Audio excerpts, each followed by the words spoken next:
Logos design చేయడం చాలా risky పని. ఎందుకంటే అవి కరెక్ట్ సైజు కావాలి, మన కప్స్కి తగ్గట్టు చూసుకోవాలి.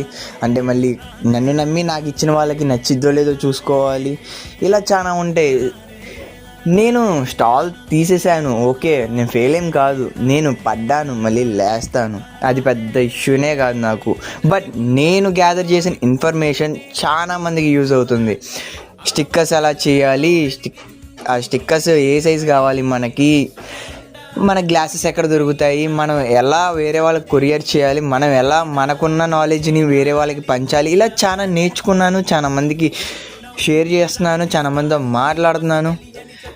నా ఒక్క స్టాల్ లేకపోతే ఇన్ని స్టాళ్ళకి నేను యూజ్ అవుతున్నా కదా. ఇంతమంది కొత్తగా పెట్టాలనుకున్న వాళ్ళకి యూజ్ అవుతున్నా, నేను హ్యాపీ. మామూలుగా ఒకళ్ళు అయితే ఒక 300 స్టిక్కర్స్, ఇంకొకళ్ళు 500 గ్లాసెస్, 350 స్టిక్